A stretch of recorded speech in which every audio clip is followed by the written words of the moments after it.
Hello and welcome to विधि पाठशाला। My name is विजय और आज हम स्टार्ट करने जा रहे हैं इंडियन पॉलिटी में।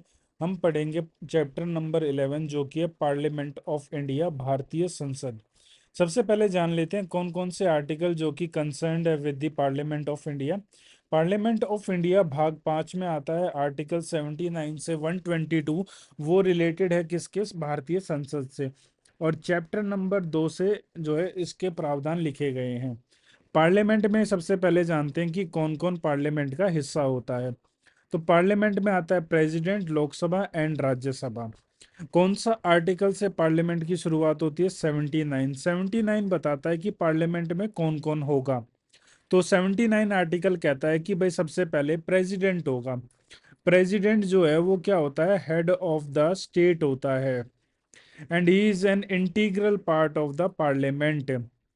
फिर आता है राज्यसभा, जिसका दूसरा नाम अपर हाउस है या फिर इसको हम काउंसिल ऑफ स्टेट्स भी कहते हैं। देन आता है Lok Sabha, that is the lower house, इसको हाउस ऑफ पीपल भी कहा जाता है। तो हमारे राज्यसभा, लोकसभा और दी प्रेसिडेंट। प्रेसिडेंट याद रखना वो मेंबर नहीं है लोकसभा राज्यसभा के, जो है वो प्रेसिडेंट जो है वो सदस्य नहीं होते हैं। बट वो इंटीग्रल पार्ट है। इंटीग्रल पार्ट मतलब कि पार्लियामेंट का ही हिस्सा है। पार्लियामेंट का हिस्सा कैसे हैं? कोई भी बिल जो है वो कानून नहीं बन सकता जब तक राष्ट्रपति उस पर अपने साइन ना कर दे। तो इसलिए वो जो है इंटीग्रल पार्ट है। सबसे पहले पढ़ते हैं राज्यसभा, जो कि हाउस ऑफ द एल्डर्स भी कहलाता है। Elders, house of the elders भी कहलाता है। और इसको काउंसिल ऑफ स्टेट्स भी कहते हैं। और इसको जो है हम परमानेंट हाउस भी कहते हैं। परमानेंट हाउस क्यों कहते हैं? क्योंकि it is not subject to the dissolve, नहीं होता है कभी भी। इसके जो मेंबर्स हैं ना, 1/3 मेंबर वो रिटायर होते हैं 2 साल में। हर 2 साल में एक तिहाई लोग जो है वो रिटायर हो जाते हैं। और इसके जो है हर एक मेंबर की जो कार्यकाल रहता है वो 6 साल के लिए रहता है। तो Rajya Sabha upper house, house of the elders, then the council of the states, permanent house. अब बात कर लेते हैं बेसिक स्ट्रक्चर। आर्टिकल कौन सा कंसर्न्ड है? आर्टिकल 80 में स्ट्रक्चर बताया गया है। किसका स्ट्रक्चर बताया गया है? राज्यसभा का। मैक्सिमम 250 सदस्य हो सकते हैं। 238 जो है वो चुनाव से आएंगे, मतलब कि इलेक्ट होके आएंगे। और कैसे इलेक्शन से आएंगे? इनडायरेक्ट इलेक्शन से आएंगे। और कहाँ से आएंगे? स्टेट एंड यूनियन टेरिटरी से चुन के आएंगे। और 12 को नॉमिनेट किया जाता है, नामित किया जाता है। राष्ट्रपति करेगा। कौन करता है? राष्ट्रपति करता है। और ये लोग कौन होते हैं? ये वो व्यक्ति हैं जिन्होंने जो है सर्वश्रेष्ठ प्रदर्शन किया है। किसमें? आर्ट में, साइंस में, लिटरेचर एंड सोशल सर्विस में। इन क्षेत्रों में जिन्होंने जो है आगे बढ़ चढ़कर भारत का नाम रोशन किया है, उनको जो है राष्ट्रपति द्वारा नामित किया जाता है। पर राष्ट्रपति को असल में कौन जो है लिस्ट थमाता है? राष्ट्रपति को सेंट्रल गवर्नमेंट के द्वारा लिस्ट बताई जाती है। अब बात कर लेते हैं सबसे ज्यादा सदस्य किस से आते हैं। 31 सदस्य उत्तर प्रदेश से, फिर महाराष्ट्र से 19, तमिलनाडु से 18, वेस्ट बंगाल से 16, बिहार से 16। देन दिल्ली से 3 आते हैं, जेएनके से जो है 4 आते हैं और पुदुचेरी से 1 आते हैं। और total state and the union territories से मिलके जो है दैट इज द 31 आते हैं। Only Delhi, Puducherry, J and K have the representation in the Rajya Sabha में। इन्हीं का रिप्रेजेंटेशन है। मेंबरशिप की कंडीशंस की अगर बात करें तो मिनिमम साल, अगर आपको सदस्य बनना है राज्यसभा, आपकी उम्र होनी चाहिए 30 साल। ये एक परमानेंट हाउस है, जैसे मैंने ऊपर बताया, कभी भी डिसॉल्व नहीं होता। इसका टर्म, कार्यकाल इसका 6 साल का होता है। और एक तिहाई जो सदस्य होते हैं वो हर 2 साल में रिटायर होते हैं। ये आर्टिकल 83 सब क्लोज 1 में लिखा हुआ है। अब बात कर लेते हैं इनके अध्यक्ष का, मतलब कि chairman and the deputy chairman का। तो जब हमने वाइस प्रेसिडेंट पढ़ा था तो वहां पे हमने जाना था कि जो वाइस प्रेसिडेंट है वो ही एक्स ऑफिशियो, मतलब कि जो व्यक्ति वाइस प्रेसिडेंट है वही व्यक्ति ऑटोमेटिकली जो है वो चेयरमैन बन जाएगा। किसका? राज्यसभा का। अब बात करते 89 आर्टिकल सब क्लोज 1 कहता है कि वाइस प्रेसिडेंट वो एक्स ऑफिशियो चेयरमैन होंगे, राज्यसभा के सभापति होंगे। आर्टिकल 89 सब क्लोज 2 कहता है कि डेप्यूटी चेयरमैन का चुनाव होगा और वो चुन के आएगा फ्रॉम द राज्यसभा के जो 250 सदस्य हैं उनमें से चुन के आएगा। अभी अगर हम फिलहाल बात करें तो डेप्यूटी चेयरमैन है हरिवंश नारायण सिंह। फिर आता है आर्टिकल नंबर 90। आर्टिकल नंबर 90 कहता है कि removal resignation of the deputy chairman. तो डेप्यूटी चेयरमैन चेयरमैन को देगा। आर्टिकल नंबर 92 नेक्स्ट कह रहा है कि can not preside while removal resolution is under the condition. 92 article कहता है कि भाई जब भी रिमूवल का जो कंसीडरेशन चल रही हो तो चेयरमैन डेप्यूटी चेयरमैन जो है वो रिजाइड नहीं कर सकते। किसको? राज्यसभा को, हाउस को रिजाइड नहीं कर सकते। अब बात कर लेते हैं टिपिकली काम कैसे होता है। सबसे पहले 11 बजे जो है खुलता है, तो 11 से 12 बजे सबसे पहले क्वेश्चन आवर होता है। देन 12 से 1 पीएम जो है जीरो आवर होता है। 1 से 2 बजे लंच होता है और 2 से 5 बजे जो है लेजिस्लेटिव बिजनेस होता है और 5 बजे जो है छुट्टी हो जाती है। अब बात कर लेते हैं special powers of the Rajya Sabha. क्या क्या स्पेशल पावर्स हैं जो मेंबर्स हैं डेट ऑफ द राज्यसभा। तो राज्यसभा की क्या पावर्स है स्पेशल, मतलब लोकसभा से कैसे अलग है राज्यसभा। तो आर्टिकल 249 कहता है can legislate on the state list items. Rajya Sabha जब कह देगा तो परमिशन दे देगा तो जो है कानून बनाने का अधिकार मिल जाता है इन द नेशनल इंटरेस्ट में। किसमें? नेशनल इंटरेस्ट में। स्टेट लिस्ट में जो सब्जेक्ट लिखे हुए हैं उन पर कानून बनाने का अधिकार मिल जाता है। Passed by the 2/3 present and the voting चाहिए होती है इसको। और ये कानून जब बन जाता है तो 1 साल के लिए वैलिड होता है, इसको एक्सटेंड किया जा सकता है हर साल। नेक्स्ट आता है आर्टिकल 312। 312 आर्टिकल के तहत ऑल इंडिया सर्विसेज राज्यसभा जो है उसमें वो जो है क्रिएट कर सकता है। Example IAS IPS. या फिर ऑल इंडिया सर्विसेज में आता है that is the judicial service. All India judicial service कल को अगर बनती है तो वो राज्यसभा के ही थ्रू बनेगी। Only Rajya Sabha has this power और इसके लिए 2/3 मेजोरिटी की जरूरत पड़ती है। तो ये दो आपको इंपॉर्टेंट एग्जाम के लिए याद रखने हैं। राज्यसभा और मनी बिल का क्या रिश्ता है? तो भाई मनी बिल से कोई भी रिश्ता नहीं है। ठीक है, सिर्फ और सिर्फ देख सकता है मनी बिल पे, उस पे कुछ नहीं कर सकता। लोकसभा ने मान लो मनी बिल पास कर दिया और फिर उसको भेज दिया राज्यसभा में। Must return with in the 14 days में, 14 दिन में उसको वापस भेजना पड़ेगा। ना अमेंड कर सकता ना रिकमेंड कर सकता। अगर मान लो नहीं रिटर्न किया तो उसको पास मान लिया जाएगा। अगर 14 दिन में देख के वापस नहीं भेजा तो उसको हम पास मान लेंगे। हम मान लेंगे कि भाई वो पास हो गया जिस स्थिति में भेजा था हमने। नेक्स्ट आता है हमारा historical and the functional facts की बात करते हैं। कॉन्स्टिट्यूटेड, कब कॉन्स्टिट्यूट हुई राज्यसभा? राज्यसभा का गठन हुआ 3 अप्रैल 1952 को। पहली मीटिंग होती है राज्यसभा की 13 मई 1952 को। President calls the session, minimum 2 per year जो है सेशन बुलाए जाते हैं। हर साल 2 सेशन बुलाए जाते हैं और इन सेशनों के बीच का जो गैप है वो 6 महीने से ज्यादा नहीं होना चाहिए। अच्छा, क्या लिखा हुआ है सेशंस के बारे में? सेशंस के बारे में सिर्फ इतना ही लिखा हुआ है कि 2 सेशंस के बीच का जो गैप है वो 6 महीने से अधिक का नहीं होना चाहिए।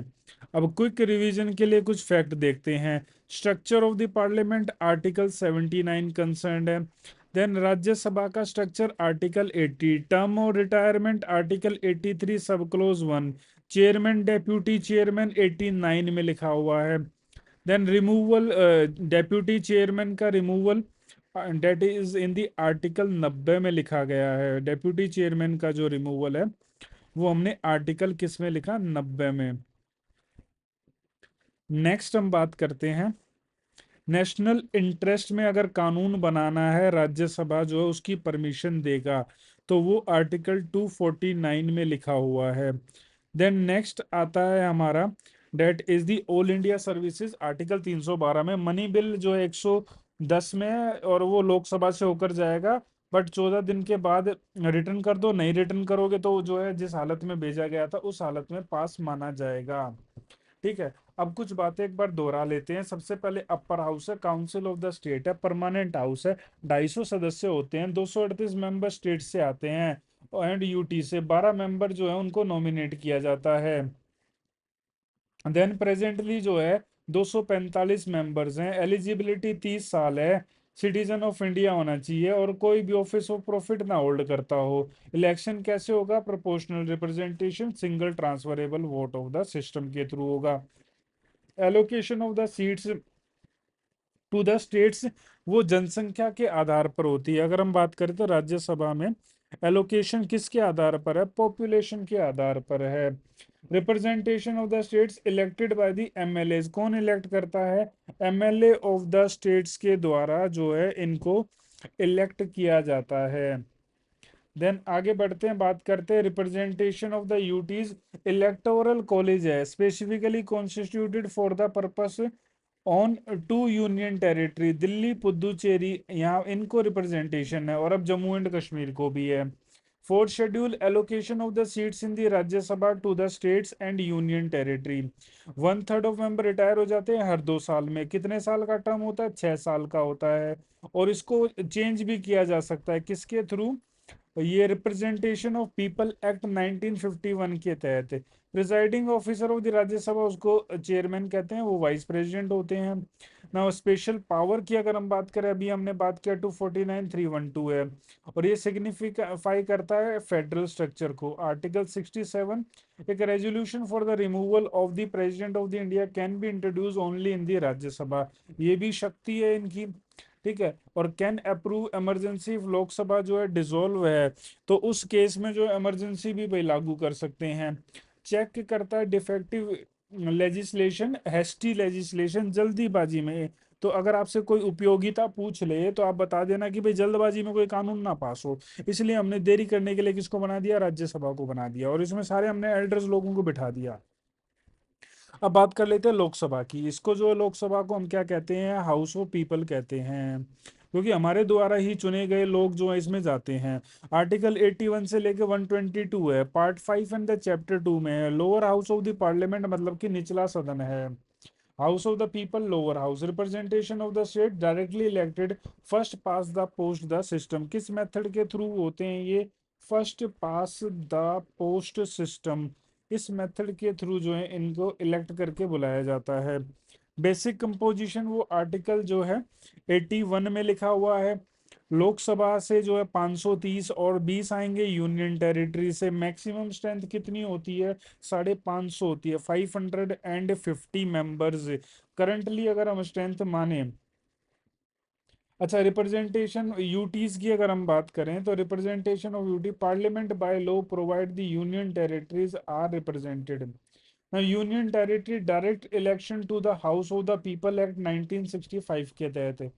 अभी हमने बात किया कितने, दो लोग एंग्लो इंडियन कम्युनिटी से भी आते थे बट उसको हटा दिया हमने। दो लोग एंग्लो इंडियन कम्युनिटी से भी आते थे बट उसको रिमूव कर दिया। याद रख लो यहाँ पे 104वां जो है संविधान संशोधन और कब का? 2020 का। इसके तहत दो एंग्लो इंडियन उनको हमने हटा दिया।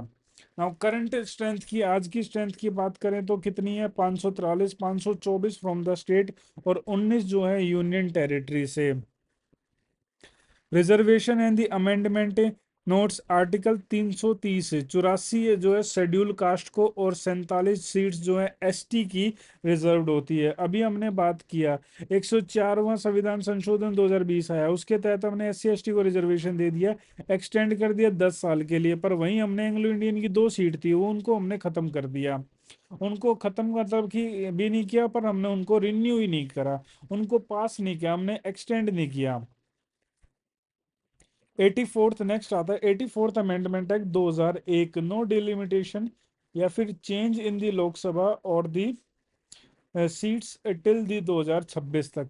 तो 84वां संविधान संशोधन ने क्या रोक लगा दी कि भाई जब डिलिमिटेशन होगा और 2026 तक लोक रोक लग गई है, सीट नहीं बढ़ा सकते, जितनी सीट्स हैं उतनी ही रहेंगी। अच्छा, टर्म कितना है? 5 साल होता है और can not be changed in court of the law. Now president authorise to dissolve the Lok Sabha at any time. राष्ट्रपति कभी भी डिसॉल्व कर सकता है, तो इसलिए याद रखना ये परमानेंट हाउस नहीं है। कितना कार्यकाल है? 5 साल का। डायरेक्ट इलेक्शन एडल्ट सफरेज पर होते हैं, मतलब 18 साल से ऊपर जो भी व्यक्ति एलिजिबल है वो वोट डाल सकता है। सीक्रेट बैलेट के थ्रू होता है। अच्छा, सीक्रेट बैलेट का मतलब कि हम वोट डालने जाते हैं तो हम जो है पीछे जाके छुप के डालते हैं, किसी को पता नहीं लगता हमने किसको वोट दिया है। एलिजिबिलिटी मतलब कि इंडियन सिटीजन होना चाहिए, मिनिमम एज 25 साल होनी चाहिए अगर आपको जो लोकसभा का सदस्य बनना है। नोट इनसेन इंसॉल्वेंट नहीं होना चाहिए, पागल नहीं होना चाहिए, और भाई कोई ऑफिस ऑफ प्रॉफिट ना होल्ड करता हो। सीट भाई सब डिवाइड की गई हैं। ठीक है, सीट्स जो उत्तर प्रदेश को 80 सीटें मिली है, महाराष्ट्र को 48 मिली है, बंगाल को 42, बिहार को 40 और तमिलनाडु को 39 एंड मध्य प्रदेश को 29 मिली हैं। दिल्ली को 7, जम्मू कश्मीर को जो है 5 और चंडीगढ़ लक्षद्वीप एंड दी पुदुचेरी को 1 सीट मिली है। ना टोटल कॉन्स्टिट्यूएंसी 543 है। हर क्षेत्र से एक एमपी चुन के आ जाता है, कहाँ पर, लोकसभा में। टर्म की मैंने अभी बात करी थी, 5 साल है और can be dissolved any time by the president. अच्छा, राष्ट्रपति अपनी मर्जी से नहीं कर सकता, किसकी एडवाइस पर करेगा, पीएम की एडवाइस पर करेगा। इमरजेंसी में जो भाई जब भी इमरजेंसी लग रही हो तो 1 साल एक बार में जो बढ़ाया जा सकता है। Can not go beyond the 6 months after the emergency खत्म हो गई, उससे 6 महीने में जो है महीने बाद आपको इलेक्शन कराने पड़ेंगे, उससे ज्यादा आप नहीं बढ़ा सकते। अब बात कर लेते हैं टेरिटोरियल कॉन्स्टिट्यूएंसीज की। डिलिमिटेशन कमीशन बैठेगा, उसके बिहाफ पर इनको बांटा गया है। Inter state and the intra state parity is maintained. और ये जो सीटें अभी हमने देखी सबसे ज्यादा उत्तर प्रदेश को मिली हुई हैं, किस बिहाफ पे मिली हुई हैं, उनको मिली हुई हैं जनसंख्या के आधार पर, पॉपुलेशन के आधार पर जो है, कि हर एक व्यक्ति को रिप्रेजेंटेशन हो सके। हम इसके मेरिट एंड डीमेरिट हम याद रखते हैं कब, जब हम जो है ये पूछे जाते हैं, डेट इन दी मेंस के एग्जाम्स में पूछे जाते हैं जहां पर आपको लिखना हो। Then 87th constitutional amendment act allow करता है delimitation of the constituencies on the basis of 2001 के सेंसस। अच्छा, हमने फ्रीज कर दिया है इस अप टू दी 2000 तक, और 2026 तक जो है हम जो है इतनी सीटें रहेंगी। 84th कॉन्स्टिट्यूशनल अमेंडमेंट एक्ट 2000 का था, 2000 में एक एक्ट लाया गया, उसके तहत जो है सीटों को हमने फ्रीज कर दिया। कब तक कर दिया हमने, 2026 तक फ्रीज कर दिया था सीटों को। आगे बढ़ते हैं रोल इन दी गवर्नेंस में। तो बात करें तो council of ministers collectively responsible होते हैं, किसको भाई, लोकसभा को, क्योंकि लोकसभा से ही आते हैं। देखो हमने पढ़ा था कि भाई 3 चीजें होती है, लेजिस्लेटिव। लेजिस्लेटिव का मतलब ही क्या है, पार्लियामेंट होता है। ठीक है, लेजिस्लेटिव का मतलब होता है पार्लियामेंट, जहाँ पे जो है कानून बनते हैं। ठीक है, कानून बनते हैं। अब इस पार्लियामेंट में सबसे पहले एक व्यक्ति एमपी बन के जाता है, जिसको हम चुन के जो अपने क्षेत्र से भेजते हैं, वो संसद में जाता है। ठीक है, जब वो जो 543 लोगों में से और प्लस जो है कुछ लोग जो हमारे राज्यसभा के 250 लोग होते हैं, इनमें से हमने कुछ व्यक्ति निकाल लिए, तो इनमें से हम कितने व्यक्ति निकाल सकते हैं, 15% निकाल सकते हैं। ठीक है, हमने 15% को जो है हमने मंत्री बना दिया। तो ये जो 15% हैं, ये 15% ही जो है ये क्या कहलाएंगे, ये, और ये जवाबदाही होंगे किनको, बाकी जो है पूरे पार्लियामेंट को जो है, पार्लियामेंट नहीं सॉरी, लोकसभा को जवाबदाही होंगे। ठीक है, these will be responsible to the Lok Sabha only. चाहे वो आ रहे हो कहाँ से, राज्यसभा से भी आ रहे हो तो, बट वो रिस्पॉन्सिबल होंगे और कलेक्टिवली रिस्पॉन्सिबल होंगे, इंडिविजुअली नहीं होंगे, कलेक्टिवली होंगे। इंडिविजुअली टू दी प्रेसिडेंट होंगे। No confidence motion leads to the government की रेजिग्नेशन, मतलब कि अगर जो है संसद का सरकार में जो है, सरकार में विश्वास खत्म हो जाए, या मान लो कोई बिल है, वो बिल लेके आई सरकार और वो जो है पास ना हो, तो इसका मतलब क्या हुआ कि भाई सरकार पर जो है सरकार बनने लायक नहीं है, और सरकार पर जो है बाकी लोगों का विश्वास उठ चुका है, तो अविश्वास पत्र भी बोला जाता है, नो कॉन्फिडेंस मोशन, कॉन्फिडेंस उठ चुका है, तो उस केस में जो है सरकार गिर जाती है। अब कोरम क्या होता है, मतलब कोरम होता है कि संसद की कार्रवाई चलाने के लिए जितने सदस्यों की आवश्यकता होती है, कितने सदस्यों की चाहिए होती है भाई, 1/10 की जरूरत पड़ती है, मतलब कि 543 में से 55 लोग जो है प्रेजेंट हो, तभी जो है चल सकता है, लोकसभा की कार्रवाई आगे बढ़ सकती है। नाउ अब कुछ हम फैक्ट यहाँ पर देख लेते हैं। मनी बिल जो है हमेशा याद रखना कि वो जो है सिर्फ और सिर्फ लोकसभा में ही लाया जा सकता है। Money bill can only be introduce in the Lok Sabha. The no confidence motion, censure, adjournment and the cut motion can be passed on the only in the Lok Sabha में। जॉइंट सिटिंग उसको चेयर करता है कौन, लोकसभा का स्पीकर। हमें यहाँ पर याद रखना, जॉइंट सिटिंग जो है ये इम्पोर्टेंट बात है भाई। जब भी जॉइंट सिटिंग बुलाई जाएगी उसको प्रेजाइड कौन करेगा? लोकसभा का स्पीकर करेगा। The speaker of the Lok Sabha decide करता है। अच्छा, ये पावर किसके पास है कि भाई कोई बिल मनी बिल है या नहीं है, ये पावर किसके पास है? This power is with whom? तो ये पावर है किसके पास? It is with the Lok Sabha का speaker. Discontinuance of the national emergency can be done only by the Lok Sabha. अगर नेशनल इमरजेंसी को हटाना और सिर्फ वो लोकसभा कर सकती है। Leader of the house in USA majority का लीडर होता है, और यहाँ पर जो है पीएम होता है। इस हाउस का जो लीडर होता है वो प्राइम मिनिस्टर बन जाता है।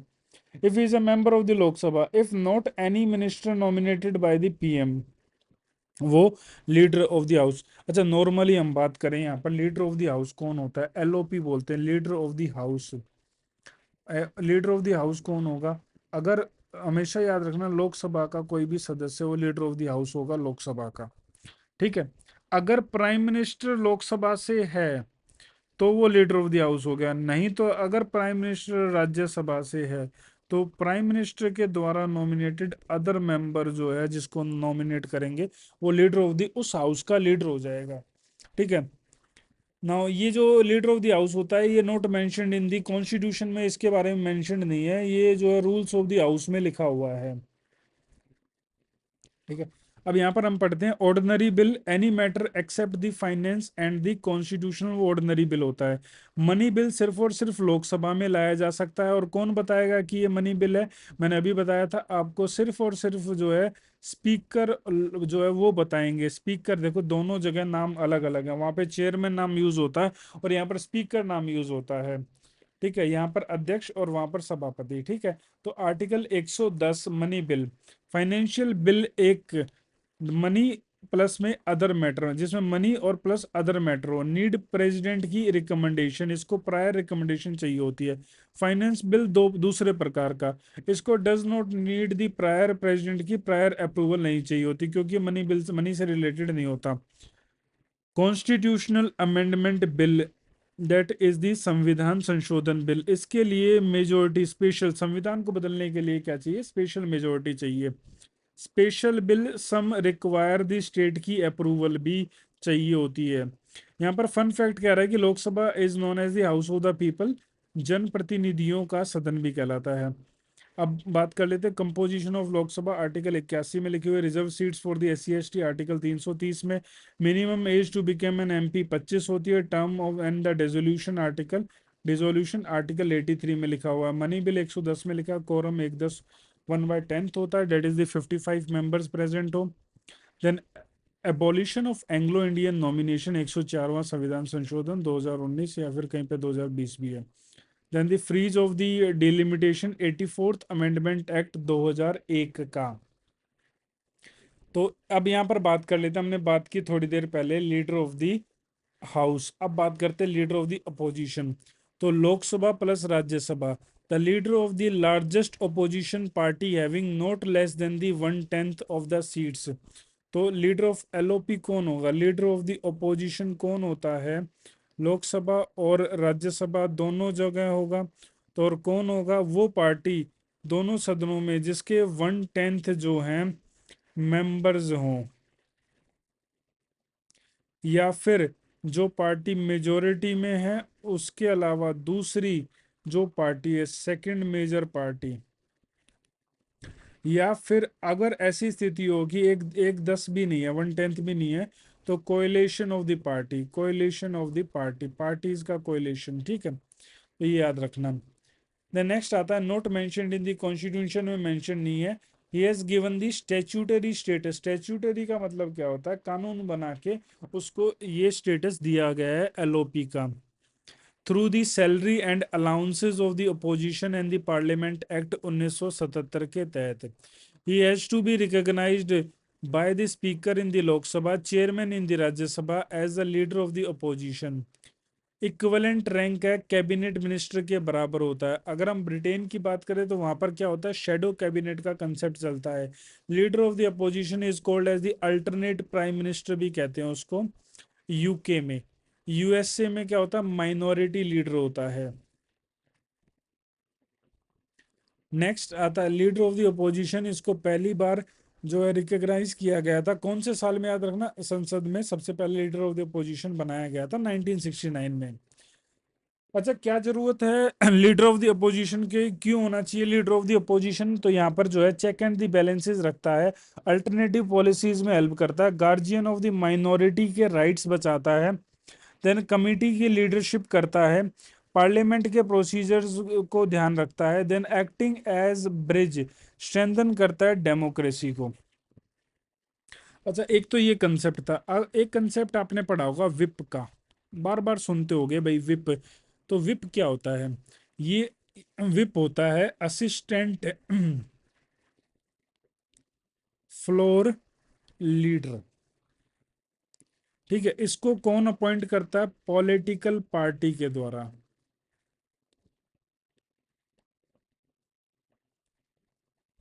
इसको अपॉइंट किया जाता है, पॉलिटिकल पार्टी इसको जो है अपॉइंट करती है। देन इसका भी मेंशन नहीं है कहीं भी कॉन्स्टिट्यूशन में, nor in the rules of the house, nor in the parliamentary कानूनों में, स्टैच्यूट में। It is based on the conventions पर, रीति रिवाजों पर, भाई जैसा चलता आ रहा है उसी बेसिस पर, और conventions of the parliamentary government.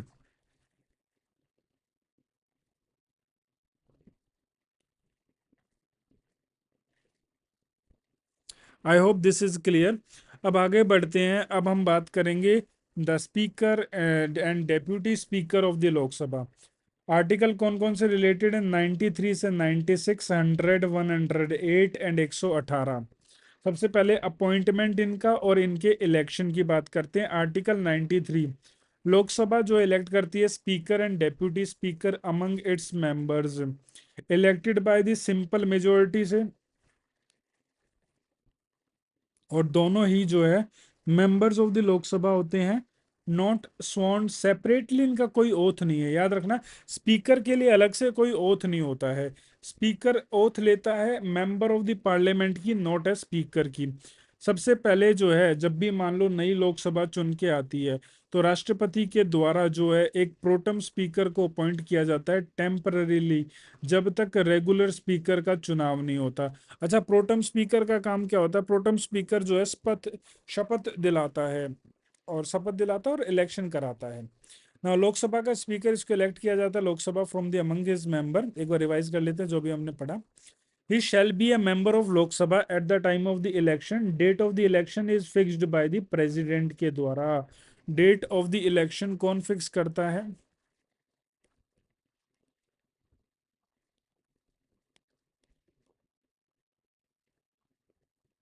जो जो चीजें याद आती जा रही हैं वो आपको बताता जा रहा हूँ।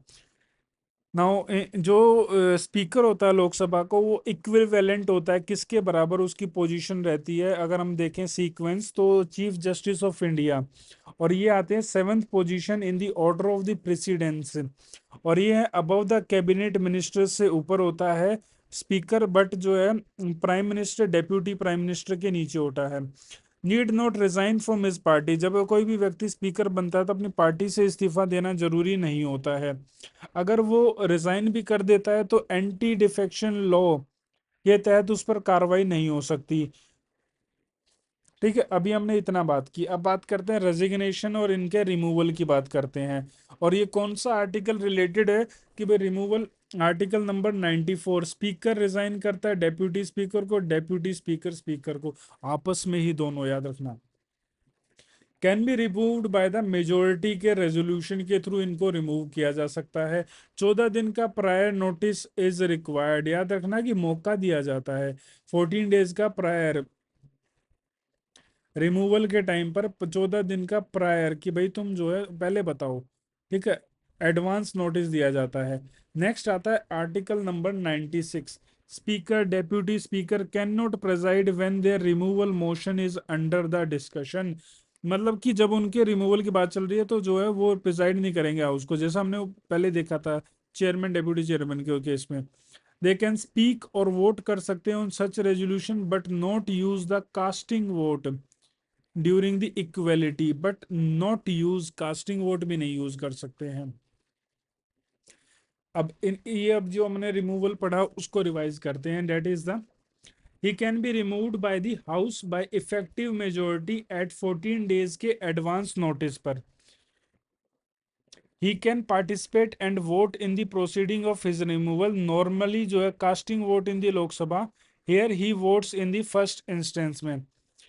अगर वो रिजाइन कर देता है, रेजिग्नेशन सबमिट किया जाता है डेप्यूटी स्पीकर को, even after the Lok Sabha dissolution he or she is continuous. अच्छा, मान लो कि सरकार खत्म हो गई, सरकार का कार्यकाल खत्म हो गया, सरकार खत्म नहीं, सरकार का कार्यकाल खत्म हो गया, बट एक व्यक्ति जब तक नई सरकार नहीं बन के आ जाती तब तक जो है रहता है, वो है स्पीकर ऑफ द लोकसभा।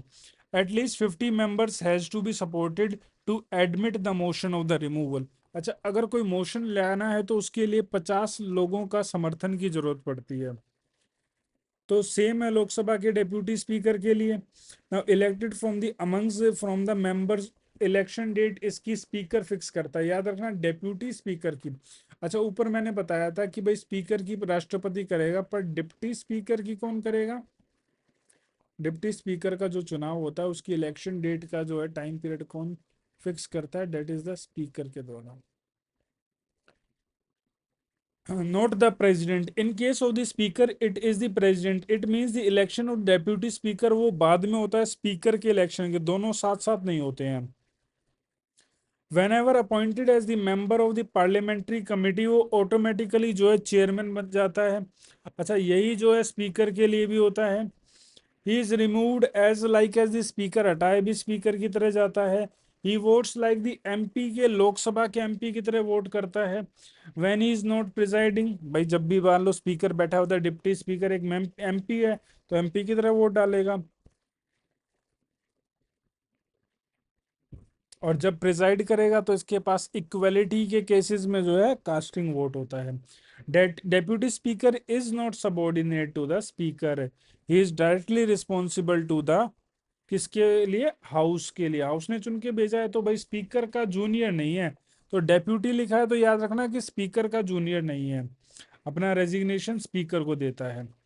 अच्छा, इन दो के अलावा एक और पैनल बनाया हुआ है, क्या पैनल है? Panel of the chairperson of the Lok Sabha. Maximum इसमें कितने होते हैं व्यक्ति, ये मैं यहाँ पर लिख देता हूँ।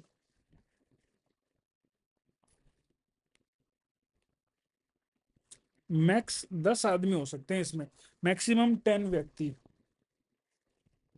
Nominated by the speaker from amongst the,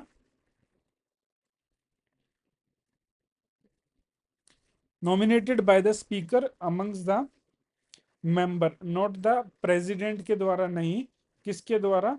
speaker के द्वारा अमंग्स द मेंबर नॉमिनेट किया जाता है। Presides when the speaker and the deputy speaker, मान लो दोनों ही अवेलेबल नहीं है तो कौन प्रिजाइड करेगा? तो पैनल में से व्यक्ति जो है वो जो है प्रिजाइड करेगा। और he is also not subordinate to the speaker and deputy speaker, he is also responsible to the house, directly ये भी हाउस को ही जो है रिस्पॉन्सिबल है। Panel of chairperson can not preside when the office of the speaker, मान लो दोनों ही जो है, अच्छा वैकेंट के केस में दोनों ऑफिस, मान लो स्पीकर और किसी कारण से दोनों ने इस्तीफा दे दिया, तो उस केस में पैनल ऑफ द चेयरमैन नहीं होगा। They preside only when they are absent के केस में ही, वैकेंट के केस में नहीं करेंगे। तो वर्ड वैकेंट यहाँ पे बहुत ज्यादा इंपॉर्टेंट है। प्रोटम स्पीकर मैंने आपको बताया था कि preside over the first sitting of the newly elected Lok Sabha, appoint करता है कौन? राष्ट्रपति, यूजुअली सीनियर मोस्ट मेंबर होता है। ओथ उसको राष्ट्र, सबसे पहले ओथ जो है प्रोटम स्पीकर को राष्ट्रपति के द्वारा दिलवाई जाती है। Has all the power of the speaker, mentioned इसके बारे में कॉन्स्टिट्यूशन में मेंशनड है। और इसका ऑफिस, इसका काम खत्म हो जाता है जब स्पीकर का चुनाव हो जाता है। टेम्पररी प्रेसिडेंट होता है, उसकी मेन ड्यूटी है कि भाई सभी नए सदस्यों को ओथ दिलाना। अब बात कर लेते हैं origin of the office. Speaker and deputy speaker came into the existence as per the provision of the government of India act 1919 के तहत। फेडरिक वाइट, याद रखना यहाँ पर वर्ड मैं आपको लिख के देता हूँ।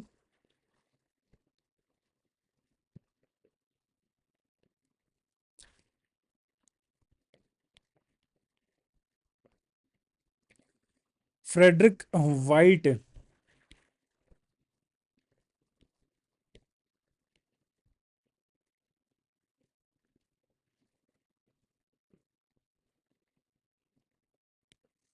Frederick White and the Sachidanand Sinha were first speaker and deputy speaker of central legislative assembly के।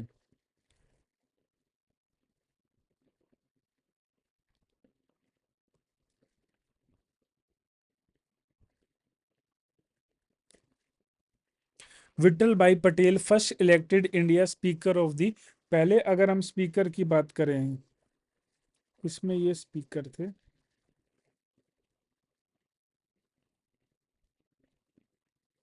अगर आपसे पूछ ले तो Vitthal Bhai Patel.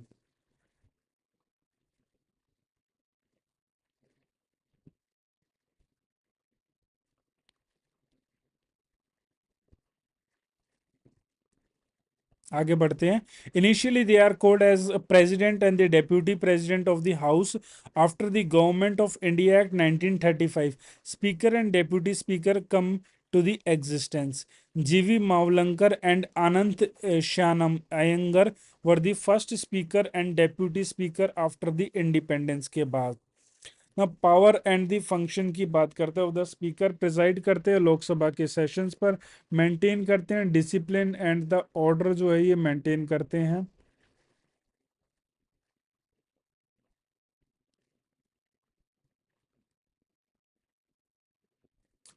Maintain discipline and the order of the house. Final decision on whether a bill or the money bill वो जो कौन decide करेगा, स्पीकर बताएगा। Presides over the joint sitting of the parliament, article 108। Speaker का decision on the matter of the house वो final और binding होता है, आर्टिकल 118 सब क्लोज 4। जो स्पीकर प्रिसाइड करता है जॉइंट सिटिंग को, स्पीकर डिसाइड करता है quorum, questions and the admissibility of the motion. सबसे पहले स्पीकर मैंने अभी आपको बताया कौन थे, जीवी मावलंकर, फिर एम अयंगर, हुकुम सिंह एंड संजीवा रेड्डी, और ये पूरी लिस्ट है। इसमें हम लास्ट में हम बात करेंगे। अभी फिलहाल कौन है, ओम बिरला है। और सबसे पहली वुमेन याद रखनी है आपको, वो कौन थी 2009 से 2014, Meira Kumar. Then first speaker GV Mavalankar, first deputy speaker M Anant Sanyam Ayyangar, then first women speaker Meira Kumar. ये तीन फैक्ट इंपॉर्टेंट है। अदर इंपॉर्टेंट फैक्ट है, speaker decide if a bill is a money bill, speaker preside over the joint session, deputy speaker is elected separately and perform duties in the speaker के absence में, both can resign or be removed through the majority, pro tem speaker temporary speaker to administer the oath and the conduct of the speaker के election। Interesting constituency की notes, इसको थोड़ी देर में देखेंगे। इससे पहले एक बार फिर से रिवाइज करते हैं पावर क्या होती है स्पीकर की। Derives power from the constitution, convention, rule of the procedure of the Lok Sabha, यहाँ से पावर मिलती है। Guardian of the power, privileges of the members house and it's committee. Speaker जो है मेंटेन करता है ऑर्डर एंड डेकोरम हाउस में, और कैन डिस्क्वालीफाई किसी भी एमपी को under the defection law. Preside करता है जॉइंट सिटिंग, एंजॉय करता है casting vote. He shall conduct the special session of the Lok Sabha to revoke the emergency को हटाने के लिए। सर्टिफाई करता है कोई बिल मनी बिल नहीं है। Can allow the secret sitting of the house, only leader of the house can request. अच्छा, सीक्रेट सीटिंग होनी है तो कौन जो है सिर्फ बुलाएगा, बुलाएगा कौन, that is the leader of the house. Normally कौन होता है, प्राइम मिनिस्टर होता है, नॉर्मली मैंने बोला है। Chairman of the business advisory committee, rules committee और जनरल पर्पस कमेटी का जो है वो स्पीकर होता है। डिसाइड करता है disqualification of the members of the Lok Sabha on the basis of the ground of the defection. तो इससे रिलेटेड जो है शेड्यूल नंबर 10 है। Preside over the joint sitting. Now presiding officers of the Rajya Sabha, chairman जो है vice president, deputy chairman elected from its members, panel of the vice chairperson nominated by the chairperson, there is no pro tem chairman. देखो, राज्यसभा में कोई भी pro tem chairman नहीं होता। Pro tem chairman की जरूरत क्यों नहीं पड़ती, क्योंकि वो परमानेंट हाउस है। It is not subject to the resolution, उसके मेंबर्स रिटायर होते हैं, पर कोई ना कोई हमेशा रहता है। Challenges of the office of the Speaker of the Lok Sabha, issue of the partisanship in deciding the disqualification 10th schedule, वहाँ पे दिक्कत आती है। Miss use of certification power की, भाई किसी भी बिल को जो मनी बिल कह के पास करा सकता है। Bypassing of the committee and the scrutiny, Then suspension of the MPs, lack of the due deliberation and discussion, increased disruptions and the stalling of the proceedings. Next आता है interesting constituency की news. Largest voter base is the मलकगिरी, जो है ये तेलंगाना में। Smallest voter base, सबसे कम voter कहाँ के हैं? लक्षद्वीप के। लार्जेस्ट एरिया वाइज कौन सी कॉन्स्टिट्युएंसी है? लद्दाख की है। Smallest area wise Chandni Chowk की है, डेट इज द दिल्ली में पड़ती है। अब आर्टिकल देखते हैं। आर्टिकल 93 कहता है election of the speaker and deputy speaker. 94 resignation and removal duties in the absence. 96 removal motion conduct 100 voting rights. 108 में कहा गया है जॉइंट सेशन स्पीकर प्रिजाइड करता है। 118 4 में कहा गया है speaker in the joint session.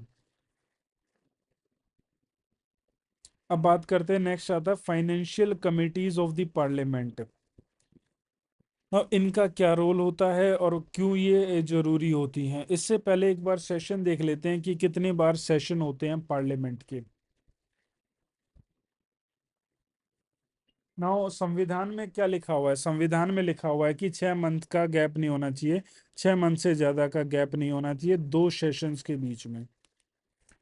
तो नॉर्मली हमारे 3 सेशन होते हैं, एक होता है बजट का, दूसरा होता है हमारा मॉनसून का, और तीसरा होता है हमारा विंटर का। House between the session is set to be an recess में होता है। इनके बीच में क्या होता है? छुट्टी होती है, रिसेस में होता है। रिसेस वर्ड यूज करते हैं। The maximum gap between the two session, वो मैंने बताया 6 महीने का होना चाहिए। अच्छा, कौन बुलाता है? सम्मन कौन करता है? प्रेसिडेंट सम्मन करता है राज्यसभा लोकसभा को to meet. Should meet at least twice a year, मतलब कि एक साल में 2 बार मिलना बहुत जरूरी है, सेशन बुलाना बहुत जरूरी है। अब बात कर लेते हैं financial committee on the parliament, important for budget accounting and expenditure oversight के लिए। These committee function under the Lok Sabha secretariat के अंडर में काम करती हैं। सबसे पहले आता है पब्लिक अकाउंट कमेटी। इसको इस्टेब्लिश किया गया था rule 308 of the Lok Sabha rules के अकॉर्डिंग। टोटल सदस्य 22 हैं। अच्छा, इसमें 15 आते हैं लोकसभा से और 7 आते हैं राज्यसभा से। चेयरमैन इसको स्पीकर ऑफ द लोकसभा के द्वारा अपॉइंट किया जाता है। टेन्योर 1 साल है। मिनिस्टर इसके मेंबर नहीं हो सकते। Known as the twin sister of the estimate committee की बहन कहा जाता है। Work on the audit report of the CAG की जो ऑडिट रिपोर्ट आती है उस पर काम करती है। अगले ये एस्टीमेट कमेटी। एस्टीमेट कमेटी बहुत ज़्यादा इंपॉर्टेंट कमेटी है, सबसे ज़्यादा सदस्य इसी में होते हैं और सारे के सारे लोकसभा से आते हैं। 30 सदस्य होते हैं इसमें। Largest committee in the parliament, appointed by the chairman and the term 1 साल का होता है। फंक्शन क्या है? सजेस्ट करना economic reform, efficiency and the saving. Review करती है एस्टीमेट इन द बजट में। अगली है company committee on the public undertakings. Total सदस्य कितने? 22 है। 15 लोकसभा से, 7 राज्यसभा से। चेयरमैन को अपॉइंट किया जाता है चेयरमैन बाय द स्पीकर के द्वारा। Minister are not allowed as members. Exam के फोकस पॉइंट अगर हम बात करें, overseas working of the PSUs like the LIC and ONGC. Now there are some the parliament tool होते हैं ट्रम, वो देखेंगे हम। सबसे पहले 0 आवर। 0 आवर 12 से लेके भारतीय इन्वेंशन है, इंडियन इन्वेंशन है। और ये 12 से लेके पीएम तक होता है लोकसभा में, और राज्यसभा में 11 से 12 पीएम तक होता है। Then raise urgent matters with the prior notice के। क्वेश्चन टाइप होते हैं 2 प्रकार के। स्टेयर्ड क्वेश्चन होते हैं, आंसर्ड इनका ओरली जवाब दिया जाता है, स्टेयर का ओरली, और अनस्टेयर का राइटिंग में लिखा जाता है। नाउ बिल, इंपॉर्टेंट बिल 4 प्रकार के बिल होते हैं। एक होता है अप्रोप्रिएशन बिल, मतलब कि withdraws money from the consolidated fund of the India. Financial bill जो है वो 117 में मेंशन्ड है, डील करता है विद टैक्सेशन और रेवेन्यू से। देन आता है हमारा money bill, article 110, introduced in the Lok Sabha only, सिर्फ लोकसभा में लाया जाता है। Vote on the account, article 116, temporary fund approval time full budget. भाई जब तक पूरा बजट नहीं आ जाता उसके बीच में सरकार को जो है दिनचर्या का खर्चा चलाने के लिए कुछ पैसा चाहिए होता है, वो इसी के थ्रू मिलता है। Then short duration discussion rule number 193 के तहत, used to raise the urgent public issue, time allocated by the business advisory committee, वो डिसाइड करती है किस पार्टी को कितना समय मिलेगा। क्योरम, क्योरम बताया कि मिनिमम मेंबर जिसको चाहिए होते हैं कंडक्ट के लिए, एक 10 होता है, 55 for the Lok Sabha. Lack of the quorum adjournment, अगर 55 से कम है तो एडजन करो सेशन को। Exam oriented point, that is the Lok Sabha की seat distribution based on the state population. 31वां अमेंडमेंट इंक्रीज द लोकसभा की सीट फ्रॉम द 525 से, that is the 545। Anglo Indian seat nomination उसको हटा दिया गया, 104 संविधान संशोधन जनवरी 2020 का। द नेक्स्ट आता है इलेक्शन की एक्सपेंस की लिमिट कितनी है, 95 लाख पर कैंडिडेट होती है। Speaker does not take oath as the speaker. Estimate committee largest committee है, 30 सदस्य होते हैं। Money bill can not introduce in the Rajya Sabha. MP की seat can be vacated if absent for the 60 consecutive days, मतलब 60 दिन अगर जो है वो सेशन में नहीं आया लगातार, तो उसकी सीट को जो है वैकेट घोषित कर दिया जाएगा, खाली घोषित कर दिया जाएगा। Article 122, court can can't interfere in the parliament की प्रोसीडिंग में। 108 जॉइंट सिटिंग का प्रावधान है। राज्यसभा परमानेंट हाउस है, आर्टिकल 83 एक कहता है, और council of the state representation on the basis of the population की ratio. 110 money bill, 116 vote on the account, 117 finance bill, 122 judicial non interference. 81(3) कहता है Rajya Sabha permanent nature. And 108 joint seating and 193 short duration discussion के बारे में बात करता है। तो ये था हमारा पार्लियामेंट। इसी में थोड़ा सा और विस्तार से कुछ चीजें समझ लेते हैं। एडजनमेंट मतलब कि सस्पेंड कर देना उस दिन के लिए। एडजनमेंट साइन डाई होता है, मतलब कि पता नहीं अब कब मिलेंगे, तब तक हमने एडजन कर दिया है। प्रोरोगेशन जो होता है, it not only terminate A sitting but also एक सेशन को भी खत्म कर देता है ऑफ द हाउस। इसको राष्ट्रपति के द्वारा किया जाता है। प्रोरोगेशन कौन करेगा? राष्ट्रपति।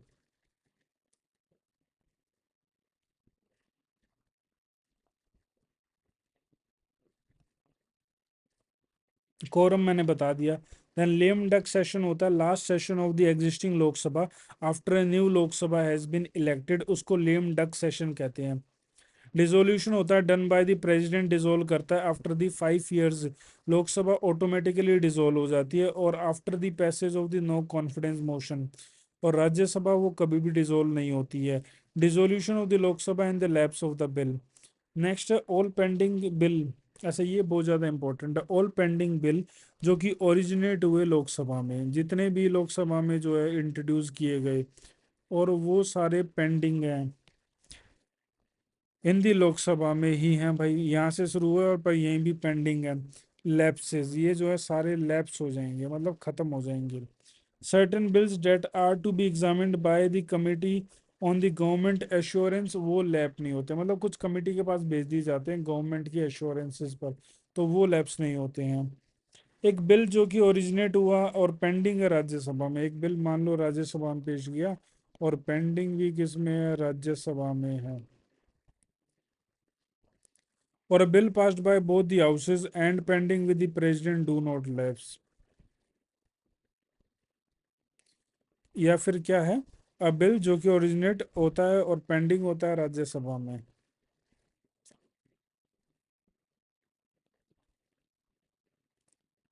पेंडिंग इन द राज्यसभा, और अ bill passed by both the houses and pending with the president do not lapse. एक जो बिल है जो ओरिजिनेट हुआ और राज्यसभा में पेंडिंग है, और अ bill passed by both the houses of the parliament pending with the president, और वो राष्ट्रपति के पास गया हुआ साइन होने के लिए, तो वो लैप्स नहीं होता है। अब bill sent for the consideration reconsideration by the president, वो भी लैप्स नहीं होता है। अब कुछ device state and a short notice questions हमने अभी पढ़े हैं। 0 आवर पढ़ा, मोशन पढ़ा।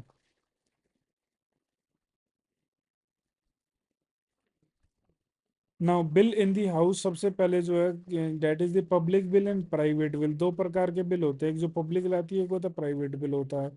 पब्लिक बिल को प्राइम मिनिस्टर इंट्रोड्यूस करता है, और प्राइवेट बिल को कोई भी व्यक्ति जो कि एमपी है वो जो है इसको इंट्रोड्यूस कर सकता है। नोटिस पीरियड 7 दिन का होता है। प्राइवेट बिल के लिए जो 30 दिन का होता है। असिस्टेंस कंसर्न डिपार्टमेंट की असिस्टेंस होती है, वो मदद करता है, बट प्राइवेट बिल में कोई असिस्टेंस नहीं मिलती है। Discussion in the house any day, किसी भी दिन जो है आप जो है पब्लिक बिल पर जो है डिस्कशन हो सकता है, बट प्राइवेट बिल पर वो सिर्फ फ्राइडे को ही इंट्रोड्यूस किया जाता है। Absolute veto do not exist for the president, पर जो है absolute veto present for the private bill के लिए। अभी हमने मनी बिल, ऑर्डिनरी बिल ये सब पढ़ा। फिर एनुअल फाइनेंशियल स्टेटमेंट जिसको बजट भी कहते हैं, उससे रिलेटेड आपको पता ही है, आर्टिकल नंबर 112 है, बजट।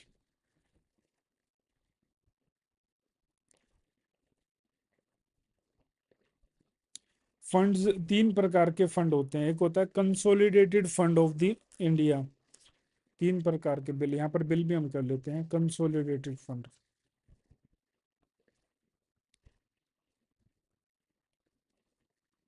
इसके बारे में आर्टिकल 266 में मेंशन्ड है।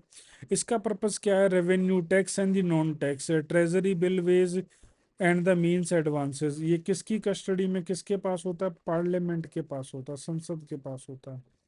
अगला है public account,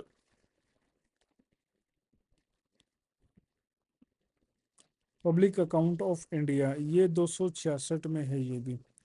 All other public money received by the government other than that goes in the consolidated fund, example PF, post office, saving etc, ये किसके पास होता है? एग्जीक्यूटिव के पास होता है, मतलब पीएम एंड मिनिस्टर्स के पास होता है। और लास्ट है एक कंटीजेंसी फंड।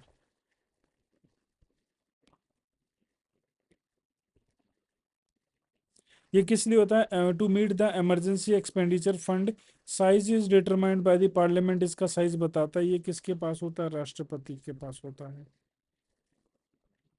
फाइनेंस सेक्रेटरी उसको हैंडल करता है। पोस्ट एक्सपेंडिचर जो है पार्लियामेंट से, मतलब एक बार आप खर्चा कर दो इसमें से, बट बाद में आपको जो है सहमति लेनी पड़ती है, अप्रूव कराना पड़ता है, किससे? लोक सॉरी, जो है पार्लियामेंट से। पार्लियामेंट्री प्रिविलेजेस हैं वो आर्टिकल 105 में मेंशन्ड है, पार्लियामेंट्री प्रिविलेजेस।